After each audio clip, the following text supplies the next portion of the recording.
ಆತ್ಮೀಯ ವೀಕ್ಷಕರಿಗೆಲ್ಲರಿಗೂ ಪ್ರೀತಿಪೂರ್ವಕ ನಮಸ್ಕಾರಗಳು.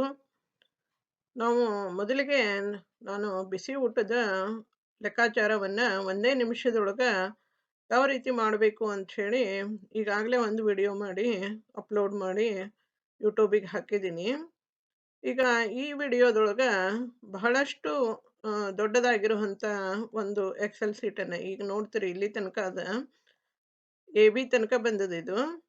ಇಷ್ಟು ದೊಡ್ಡದಾಗಿರುವಂಥ ಎಕ್ಸೆಲ್ ಶೀಟನ್ನು ಶಾರ್ಟ್ ಮಾಡ್ಕೊಳ್ಳಿಕ್ಕೆ ಯಾವ್ಯಾವ ವಿಧಾನಗಳನ್ನು ಅನುಸರಿಸಬೇಕು ಮತ್ತು A4 ಹಾಳೆ ಒಳಗೆ ಹಾಳೆ ಒಳಗನೆ ಒಂದೇ ಸೀಟ್ನೊಳಗನೆ ನಮ್ಮ ಎಲ್ಲ ವಿಷಯ ಹಿಡಿಯುವ ರೀತಿಯೊಳಗೆ ಯಾವ ರೀತಿ ನಾವು ಪ್ರಿಂಟ್ ಹಾಕೊಳ್ಳಿಕ್ಕೆ ಸೆಟ್ಟಿಂಗ್ಸ್ಗಳನ್ನು ಮಾಡ್ಕೋಬೇಕು ಅಂತ ಅನ್ನೋದನ್ನು ಈ ಒಂದು ವಿಡಿಯೋ ಒಳಗೆ ನಾನು ಎಲ್ಲರಿಗೂ ತಿಳಿಸ್ಲಿಕ್ಕೆ ಪ್ರಯತ್ನ ಮಾಡ್ತಾ ಇದ್ದೀನಿ. ದಯವಿಟ್ಟು ವೀಕ್ಷಕರು ಎಲ್ಲ ಶಿಕ್ಷಕ ಬಂಧುಗಳಿಗೆ ಈ ಒಂದು ವಿಡಿಯೋವನ್ನು ತಲುಪಿಸಿದ್ರೆ ನನ್ನ ಶ್ರಮ ಸಾರ್ಥಕ ಆಗ್ತದ ಅಂತ ಹೇಳಿ ತಿಳಿಸ್ತಾ, ಈಗ ಯಾವ ರೀತಿ ಸೆಟ್ಟಿಂಗ್ಸ್ಗಳನ್ನು ಮಾಡ್ಕೋಬೇಕು ಅಂತ ಅನ್ನೋದನ್ನು ನೋಡೋಣ. ಮೊದಲು ದಿನಾಂಕವನ್ನು ಈ 4ನೇ A4 ಲೈನನ್ನು ಹಿಡ್ಕೊಂಡು ನಾವು AB ಲೈನ್ವರೆಗೆ ಮತ್ತು ಕೆಳಗಡೆ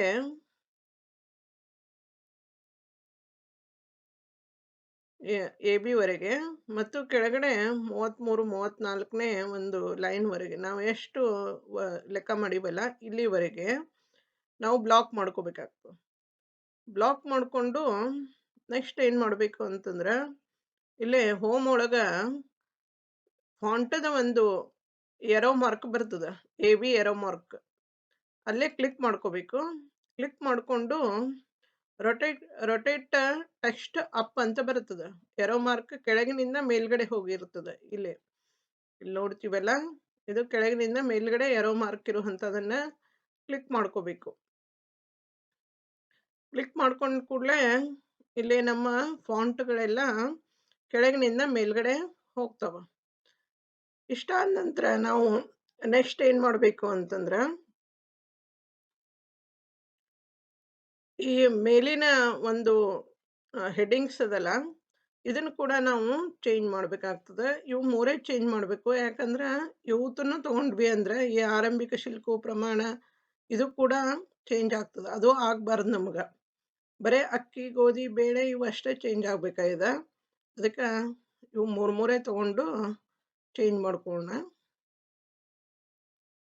ಇಲ್ಲಿ ಚೇಂಜ್ ಆಯಿತು. ಆ ನಂತರ ಇದನ್ನು ಬ್ಲಾಕ್ ಮಾಡಿಕೊಂಡು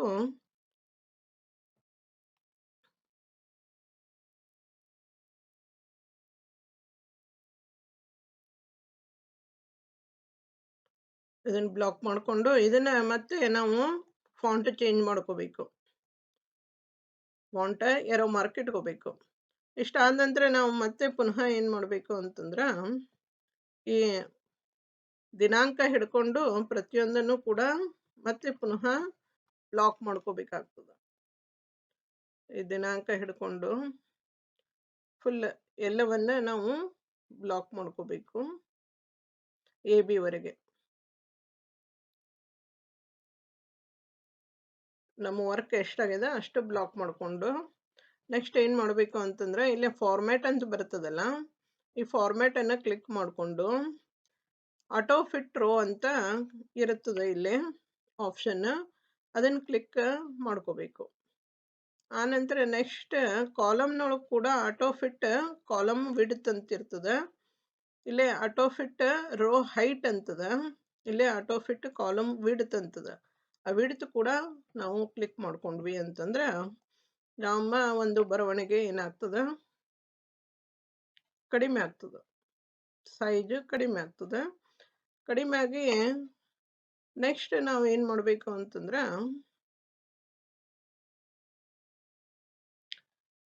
ಈಗ ಪ್ರಿಂಟ್ ಏರಿಯಾ ಅಂತ ಬರ್ತದೆ. ಪ್ರಿಂಟ್ ಏರಿಯಾ ಇದ್ದಾಗ ಮೇಲಿನಿಂದ ನಾವು ಫುಲ್ ಮತ್ತೆ ಬ್ಲಾಕ್ ಮಾಡ್ಕೋಬೇಕಾಗ್ತದೆ.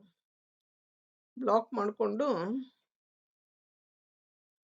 ಇಲ್ಲೇ ಪ್ರಿಂಟ್ ಏರಿಯಾ ಎಲ್ಲಿ ಬರ್ತದೆ ಅಂದ್ರೆ ಪೇಜ್ ಲೇಔಟ್ ಒಳಗೆ ಬರ್ತದೆ. ಪೇಜ್ ಲೇಔಟ್ ಒಳಗೆ ಪ್ರಿಂಟ್ ಏರಿಯಾ ಕ್ಲಿಕ್ ಮಾಡಿ ಸೆಟ್ ಪ್ರಿಂಟ್ ಏರಿಯಾ ಅಂತ ಹೇಳಿ ಕ್ಲಿಕ್ ಮಾಡ್ಕೊಂಡ್ವಿ ಅಂದ್ರೆ ಸೆಟ್ ಆಗ್ತದೆ.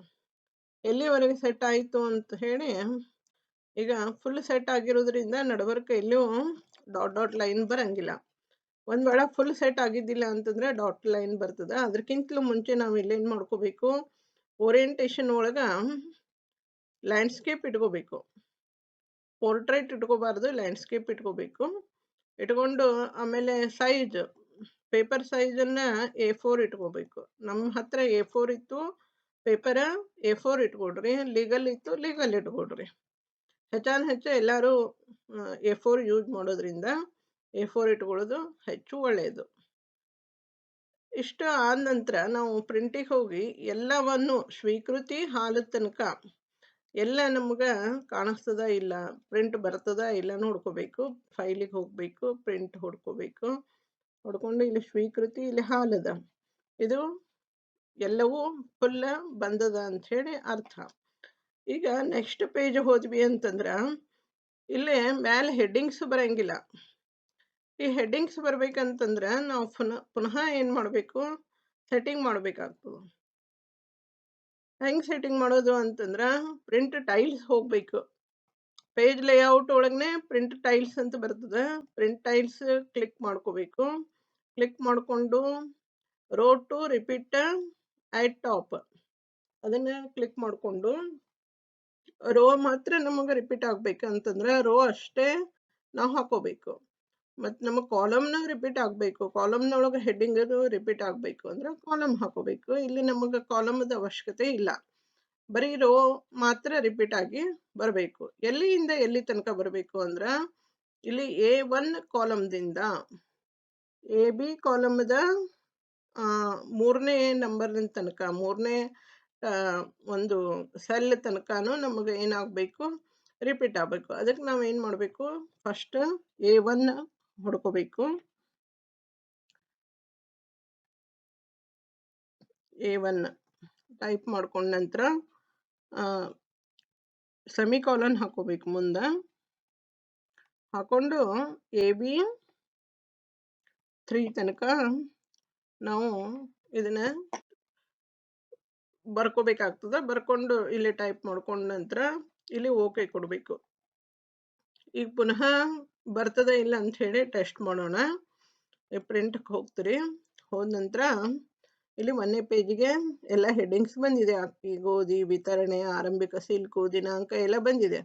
ಇದು ಎಲ್ಲ ಈ 1, 2, 3 ಲೈನ್ ಮತ್ತೆ ಮುಂದಿನ ಪೇಜಿಗೂ ಬರಬೇಕು. ಬಂತು ಅಂದ್ರೆ ನಾವು ಮಾಡಿದಂಥ ಒಂದು ಇದು ಕರೆಕ್ಟ್ ಅಂತ ಹೇಳಿ ಅನ್ಕೋಬೇಕು. ಈಗ ನೋಡ್ರಿ 2ನೇ ಪೇಜ್ದು, 2ನೇ ಪೇಜ್ನೊಳಗೆ ಕೂಡ ಹೆಡ್ಡಿಂಗ್ ಬಂತು. 3ನೇ ಪೇಜ್ನೊಳಗೆ ಕೂಡ ಹೆಡ್ಡಿಂಗ್ ಬಂತು. 4 ಪೇಜಿಗೆ ಬಂತು. 5ನೇ ಪೇಜಿಗೆ ಕೂಡ ಹೆಡ್ಡಿಂಗ್ ಬಂತು. ಈಗ ಇಲ್ಲಿ ಸೈಜ್ ಎಡಗಡೆ ನನ್ನ ಕರ್ಜರ್ ಇದ್ದಲ್ಲಿ ನೋಡ್ರಿ, ಎಡಗಡೆ ಕಮ್ಮಿ ಅದ, ಬಲಗಡೆ ಹೆಚ್ಚದ. ಅಂದ್ರೆ ನಟ್ನ ನಡಬರ್ಕ ಕರೆಕ್ಟಾಗಿ ಇದು ಕೂತಿಲ್ಲ. ಇದನ್ನು ಕರೆಕ್ಟಾಗಿ ನಡುವ ಬರೋ ಹಂಗೆ ಹೆಂಗೆ ಮಾಡ್ಕೋಬೇಕು ಅಂತಂದ್ರೆ ಇಲ್ಲೇ ಪೇಜ್ ಸೆಟಪ್ ಅಂತ ಇರ್ತದೆ ಲಾಸ್ಟಿಗೆ, ಅಲ್ಲೇ ಕ್ಲಿಕ್ ಮಾಡಿಕೊಂಡು ಮಾರ್ಜಿನ್ಗೆ ಹೋಗಬೇಕು. ಮಾರ್ಜಿನ್ಗೆ ಹೋದ ನಂತರ ಇಲ್ಲಿ ಹಾರಿಜೆಂಟ್ಲಿ ನಟ್ ನಡುವರ್ಕ್ ಬರಬೇಕಾ ಅಥವಾ ವರ್ಟಿಕಲಿ ನಟ್ ನಡುವ ಬರಬೇಕಾ ಅಂಥೇಳಿ ಇಲ್ಲಿ ಆಪ್ಷನ್ ಅದ. ಇಲ್ಲೇ ನಾ ಬರೀ ಹಾರಿಜೆಂಟ್ಲಿ ಮಾತ್ರ ಇಟ್ಕೋತೀನಿ. ಯಾಕಂದ್ರೆ ವರ್ಟಿಕಲಿ ಇಟ್ಕೊಂಡೆ ಅಂತಂದ್ರೆ ನಮಗೆ ಸಹಿ ಮಾಡಲಿಕ್ಕೆ ಅದು ಜಾಗ ಬೇಕಾಗ್ತದೆ ಲಾಸ್ಟಿಗೆ ಸೀಲ್ ಹಾಕಲಿಕ್ಕೆ. ಅದಕ್ಕೆ ನಾ ಬರೀ ಹಾರ್ಟಿಕಲಿ ಕರೆಕ್ಟಾಗಿ, ಹಾರಿಜೆಂಟ್ಲಿ ಕರೆಕ್ಟಾಗಿ ಬರೋ ಹಂಗೆ ನಾನು ಕ್ಲಿಕ್ ಮಾಡ್ಕೊಂಡೀನಿ. ಅದಕ್ಕೆ ಓಕೆ ಕೊಡ್ತೀನಿ.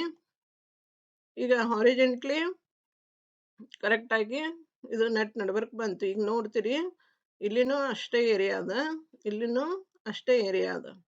ಈಗ ನೆಕ್ಸ್ಟ್ ಏನು ಮಾಡಬೇಕು, ಪ್ರಿಂಟ್ ತೆಗಿಯೋಕ್ಕಿಂತಲೂ ಪೂರ್ವದೊಳಗೆ ಈ ಪ್ರಿಂಟ್ ತೆಗಿಯುವಾಗ ನಾವೇನು ಮಾಡಬೇಕು, ಈಗ ಈಗ ಲಾಸ್ಟ್ 5ನೇ ಪೇಜ್ ನೋಡ್ರಿ, ಇಲ್ಲೇ ನಾನು ವರ್ಟಿಕಲಿ ರೈಟ್ ಮಾರ್ಕ್ ಕೊಟ್ಟಿಲ್ಲ, ಬರೀ ಹಾರಿಜೆಂಟ್ಲಿ ಕೊಟ್ಟಿದ್ದೆ. ಈಗ ಕೆಳಗಡೆ ನಾವು ಇಲ್ಲಿ ಸೀಲ್, ಸ್ಕೂಲ್ ಸೀಲ್ ಎಲ್ಲ ಹಾಕ್ಲಿಕ್ಕೆ ಜಾಗ ಉಳಿತದೆ. ಒಂದು ವೇಳೆ ನಾ ಇಲ್ಲೇನೂ ವರ್ಟಿಕಲಿನೂ ಓಕೆ ಕೊಟ್ಟಿದ್ದೆ ಅಂದ್ರೆ ಇದು ನಡುಬರ್ಕ್ ಬಂದ್ಬಿಡ್ತದ. ಅವಾಗ ಸೈಗೆ ಅದು ಜಾಗ ಉಳಿಯುದಿಲ್ಲ. ಆ ಕಾರಣಕ್ಕ ನಾನು ಒಂದೇ ಇದನ್ನ ಕೊಟ್ಟೀನಿ. ಹಾರಿಜಾಂಟಲಿ ಒಂದೇ ಕೊಟ್ಟೀನಿ. ಈಗ ನೆಕ್ಸ್ಟ್ ನಾವು ಇದನ್ನ ಪ್ರಿಂಟ್ ಹಾಕೋಬೇಕು ಅಂತಂದ್ರೆ ಏನ್ ಮಾಡ್ಬೇಕು? ಇಲ್ಲೇ 1, 1 ಅಂತ ಹೇಳಿ ಆಪ್ಷನ್‌ನ ಕೊಡ್ಬೇಕಾಗ್ತದೆ. 1 ಮತ್ತು ಇಲ್ಲೇ 1 ಪೇಜ ಆಪ್ಷನ್ ಕೊಡ್ರಿ. ಯಾಕಂತಂದ್ರೆ ಹಿಂದಿನ ಪೇಜು ನೀವು ಪ್ರಿಂಟ್ ಹಾಕ್ತಿರ್ತೀರಿ. ಅವಾಗ ಕನ್‌ಫ್ಯೂಸ್ ಆಗುವಂಥ ಸಾಧ್ಯತೆಗಳು ಇರ್ತಾವ. ಅದಕ್ಕೆ ಆದಷ್ಟು ಒಂದೊಂದೇ ಪೇಜ್, ಯಾಕಂದ್ರೆ ಬರೀ 5 ಪೇಜದ ಇದು ಪ್ರಿಂಟ್. ಒಂದೊಂದು ಪೇಜ್ ಪ್ರಿಂಟ್ ಕೊಟ್ವಿ ಅಂತಂದ್ರ ನಮ್ಗ ಪ್ರಿಂಟ್ ಬಹಳಷ್ಟು ಸುಲಭವಾಗಿ ಮತ್ತು ಸರಳವಾಗಿ ಪೇಜ್ ಹಾಳಾಗ್ಲಾರ್ದಂಗ ಬರ್ತದ ಅಂತ ಹೇಳಿ ಈ ಒಂದು ವಿಡಿಯೋ ತಮಗ ಉಪಯುಕ್ತ ಆಗಿರಬಹುದು ಅಂತ ಹೇಳಿ ಅನ್ಕೊಂಡೀನಿ. ಎಲ್ಲ ವೀಕ್ಷಕ ಬಂಧುಗಳಿಗೂ ಕೂಡ ಈ ವಿಡಿಯೋ ಯಾವ ರೀತಿ ಪ್ರಿಂಟ್ ತೆಗಿಬೇಕು ಅಂತನ್ನೋದನ್ನ ನಮ್ಮ ಎಲ್ಲ ಶಿಕ್ಷಕ ಬಂಧುಗಳಿಗೆ ದಯವಿಟ್ಟು ಶೇರ್ ಮಾಡಿ ತಲುಪಿಸಿದ್ರಿ ಅಂತಂದ್ರೆ ಅವರ ಒಂದು ಕೆಲಸ ತುಂಬ ಹಗುರ ಆಗ್ತದೆ. ಮತ್ತು ಇದನ್ನ ಒಂದು ತಿಂಗಳಿಗೆ ಒಂದ್ಸಲ ನಾವು ಒಂದು 4-5 ಪೇಜ್ ₹2-3 ಖರ್ಚು ಮಾಡಿ ಪ್ರಿಂಟ್ ಹಾಕಿ ಇಟ್ಕೊಂಡು ಬಿಟ್ವಿ ಅಂತಂದ್ರೆ ನಾವು ಯಾರು ಬಂದರೂ ಸುಲಭವಾಗಿ ತೋರಿಸ್ಲಿಕ್ಕೆ ಸಾಧ್ಯ ಆಗ್ತದೆ. ಮತ್ತು ನಮ್ಮ ಕೆಲಸ ಕೂಡ ಕಂಪ್ಯೂಟರ್ದಿಂದ ಒಂದೇ ಒಂದು ನಿಮಿಷದೊಳಗೆ ಬಿಸಿ ಊಟದ ಲೆಕ್ಕಾಚಾರ ಅಂತ ಕಂಪ್ಯೂಟರ್ನೊಳಗೆ ಹೇಳಿದ್ದೆ ನಾನು. ಆ ವಿಡಿಯೋ ಕೂಡ ಈ ಒಂದು ವಿಡಿಯೋದ ಡಿಸ್ಕ್ರಿಪ್ಷನ್ ಒಳಗೆ ಅದರದ್ದು ಲಿಂಕ್ ಹಾಕಿರ್ತೀನಿ. ದಯವಿಟ್ಟು ನೋಡ್ರಿ, ಅದನ್ನು ಕೂಡ ನೋಡ್ರಿ. ಮತ್ತು ಪಿವಟ್ ಟೇಬಲ್ ಯಾವ ರೀತಿ ಉಪಯೋಗ ಮಾಡಿ ಹೆಚ್ಚಿಗೆ ನಿಖರವಾಗಿ ಮಾಡಬೇಕು ಅಂತ ಕೂಡ ಹೇಳೀನಿ. ಆ ಒಂದು ವಿಡಿಯೋ ಕೂಡ ವೀಕ್ಷಣೆ ಮಾಡಿದ್ರಿ ಅಂತಂದ್ರೆ 3 ವಿಡಿಯೋ ವೀಕ್ಷಣೆ ಮಾಡಿದ್ರಿ ಅಂದ್ರೆ ನಿಮ್ಗೆ ಹೆಚ್ಚಿಗೆ ಯಾವ ರೀತಿ ಅತ್ಯಂತ ಸರಳವಾಗಿ ತಲೆನೋವಿನ ಕೆಲಸವಾಗಿರುವಂಥ ಬಿಸಿ ಊಟದ ಕೆಲಸವನ್ನ ಅತ್ಯಂತ ಸುಲಭವಾಗಿ ಯಾವ ರೀತಿ ಮಾಡ್ಕೋಬೇಕು ಅಂತನ್ನೋದು ನಿಮ್ಗೆ ಗೊತ್ತಾಗ್ತದೆ ಅಂತ ಹೇಳಿ ಈ ಒಂದು ವಿಡಿಯೋ ಮುಕ್ತಾಯ ಮಾಡ್ತೀನಿ. ಎಲ್ಲರಿಗೂ ಇನ್ನೊಮ್ಮೆ ಪ್ರೀತಿಪೂರ್ವಕ ನಮಸ್ಕಾರಗಳು.